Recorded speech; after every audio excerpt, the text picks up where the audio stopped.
It's been 1 month since Granblue Fantasy Relink was released and a lot of players already reached ultra late game and max out all of their characters. The game indeed has an engaging progression and I find it gripping and addicting in most cases. However, like any other game, it is not perfect and the game still needs a lot of improvements, especially when it comes to solving the current gameplay issues or quality of life improvements, especially when you reach endgame. I'm the Samurai, and in this video, I will be covering 14 essential updates or improvements that Cygames needs to give us for us to have a smoother gameplay and overall enjoy the experience even more. Now, starting on the first one is applying a direct search feature when trying to build characters.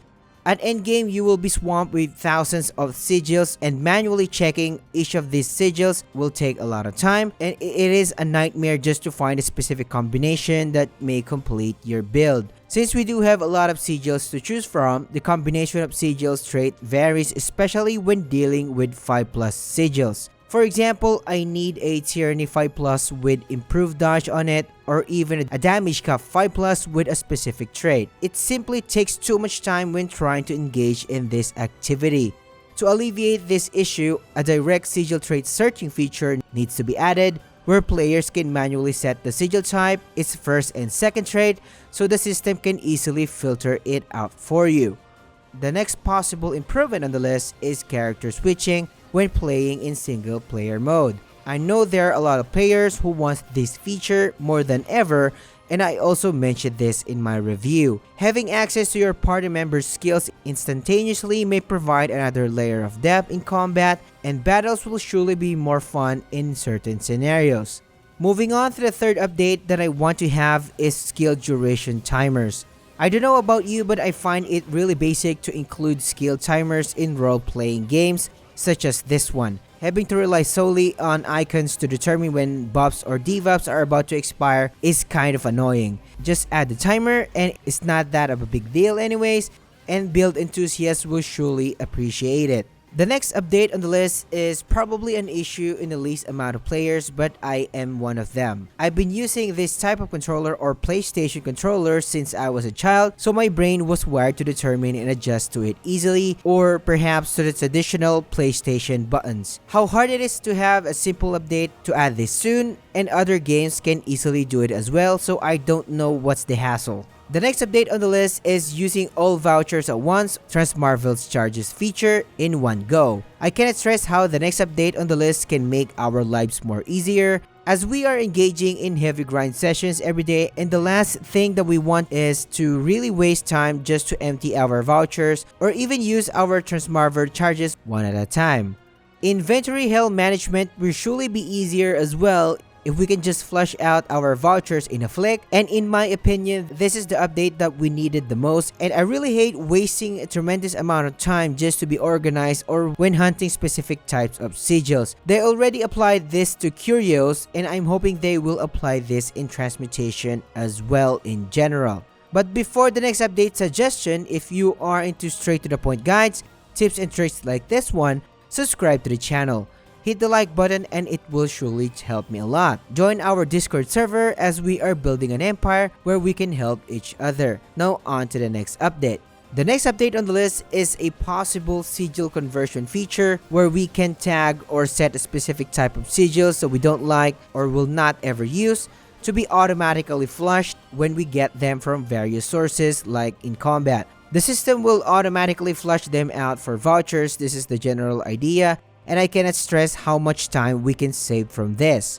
Moving on to the next one, and it is transmutation and Curio sigil locking feature. This is pretty basic and yet another feature that can save us tons of time. It will tremendously help us if we can directly lock the good sigils that we get from Curios or transmutation when appraising or transmuting instead of manually doing it in our inventory. Cygames, please, time is indeed gold, and please, we need this as soon as possible. If we will not be getting the use all voucher feature, provide us a way to get at least lock the good sigils that we get, since we are transmuting one sigils at a time anyways. Moving on to the next one, and also in correlation to this topic, is increasing the item cap in general. The higher the item cap, the more voucher or items we can have, so if ever they will give us the ability to use our vouchers in one go, we can easily accumulate the higher amount of items without worrying the 999 cap, and flushing it all afterwards will be a breeze. These are just simple features and yet can affect our gameplay big time and can make our lives more easier. The next update on the list is a possible SBA effect addition. We really need an update where SBA will have their specific or unique effects. I don't know about you, but I thought skybound arts would be a huge thing in this game before the release. But in reality, SBA nowadays is just being used for dealing additional damage or just for crowd control purposes. It would be cool if they could bring additional effects to the table that the party can take advantage of in combat.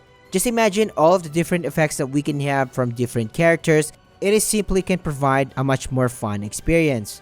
Moving on to the next possible update, which is better ways of Terminus weapon farming. A Terminus weapon has a chance to drop from each Proto Bahamut fight, but the catch is that the actual weapon type is random depending on how many characters you hired so far. This means that chances of getting the desired weapon for your mains will be slim, and it could be a nightmare if you hired a lot of characters dueling at the early parts of the game.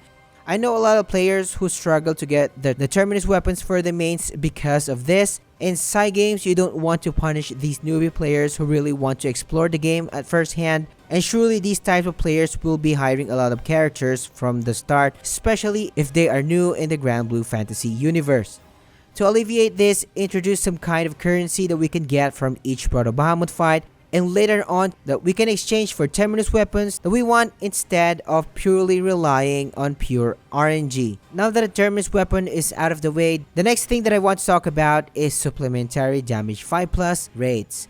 As of now, after a series of tests, the actual rate for us to get a supplementary damage 5+ is 0.3% from tier 4 Curios. And thanks to Nenkai from releasing the rates. If you want to check it out, check the description section below, and I will also release a video covering it. Getting tier 4 Curios is already a hassle, and yet the chances of getting supplementary damage 5+ are simply too low, and we are dealing with layers of RNG here. I think there is no harm in increasing the rates, and making it on par with War Elementals or its regular 5 version would simply be ideal.